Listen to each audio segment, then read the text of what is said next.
Bonjour, ici Sarah Gébert, fondatrice de développement des affaires stratégistes où on aide les entrepreneurs à passer des idées à l'action.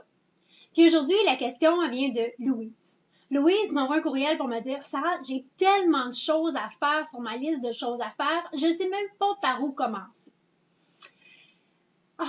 C'est tellement une question je vis toujours avec les entrepreneurs parce que les entrepreneurs, on est des créatifs, on a tout le temps des idées.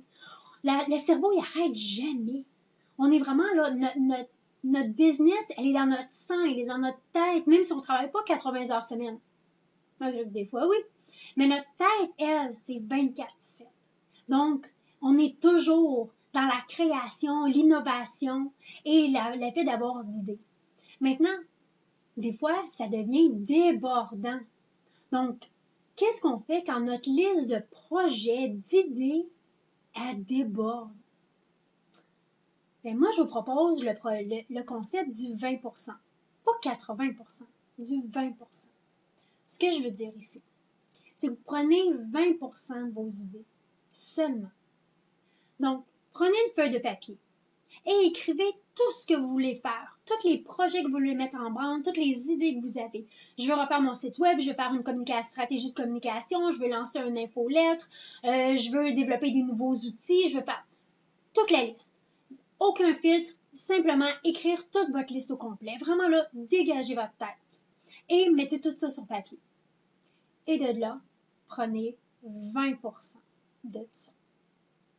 Et le 80%, vous allez le mettre de côté. Ici, ce que ça va vous permettre de faire, ce que ça va vous obliger de faire, c'est de sélectionner les projets, les idées, les concepts qui vont vraiment faire une différence dans votre pratique d'affaires. L'idée, c'est pas de tout faire, c'est d'en faire moins, mais de le mettre en œuvre, de le mettre en place d'une manière excellente et de faire un suivi et la mesure du résultat. Personnellement, j'aime bien avoir un projet d'affaires par mois, tout simplement. Donc, ce mois-ci, je vais travailler sur le site web. Le mois prochain, on va plancher sur la stratégie de communication. À tous les mois, vous devriez avoir un projet d'affaires. Et c'est avec ce projet-là que vous allez mettre vos efforts, vous allez concentrer sur vos efforts. Maintenant, souvent, quand je fais cet exercice-là avec les gens paniquent. C'est comme, oui, mais toutes les autres idées. Et le cerveau, lui, il n'arrête pas. Et c'est que là où je vous propose de créer un incubateur d'idées. Ça peut être un calepin, ça peut être un document Word que vous allez utiliser, quelque chose de simple. Mais un endroit où vous allez sauvegarder le 80% des idées que vous n'allez pas mettre en œuvre et les nouvelles idées qui arrivent. Pas parce que on a planché sur toutes les idées qu'il n'y en a plus, il y en a tout le temps qui vont arriver. Mais vous allez les mettre dans votre incubateur d'idées. Donc, l'incertitude d'oublier ou de ne pas la faire ou de perdre l'idée, ça va vous lâcher, là, vous l'aurez plus. Parce que vous allez tout sauvegarder dans l'incubateur d'idées. Et de l'autre côté, vous allez vous choisir un projet par mois, mais un projet qui fait une différence dans votre pratique d'affaires. Et lorsque ces projets-là sont terminés, alors vous allez retourner dans l'incubateur d'idées. Vous allez prendre des idées de là.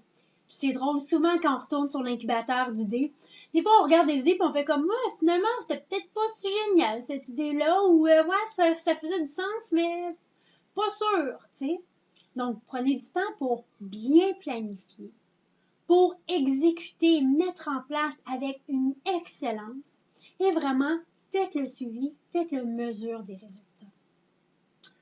Les entrepreneurs qui ont le plus de succès ne font pas beaucoup de choses. Au contraire, ils font moins de choses, mais ils les font à la perfection.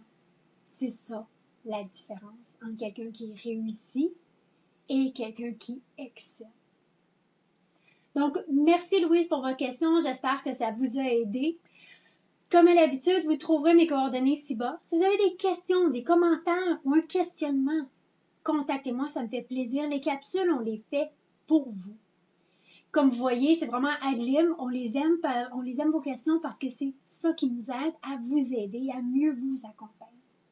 Et si vous cherchez vraiment encore plus d'outils, plus de ressources pour bâtir et croître votre pratique d'affaires, je vous invite à faire partie de notre communauté. Visitez notre site web et abonnez-vous à notre infolette. À tous les mois, vous allez avoir un article, une ressource, des outils pour vraiment vous aider à croître et bâtir votre pratique d'affaires. Et j'y partage également un truc de pro, un outil ou une technique que j'utilise moi-même dans ma pratique. Et c'est quelque chose que vous allez pouvoir mettre en œuvre maintenant dans la vôtre également. Donc, faites-en moins, faites-le mieux. Et c'est comme ça que vous allez bâtir, vous allez créer une pratique d'affaires et une vie vraiment incroyable. Parce qu'en fin de compte, la vie, c'est ça, c'est votre vie, c'est vos règles. C'est votre règle, c'est vous qui décidez les règles du jeu. Donc, d'ici la prochaine vidéo, je vous souhaite un très bon succès.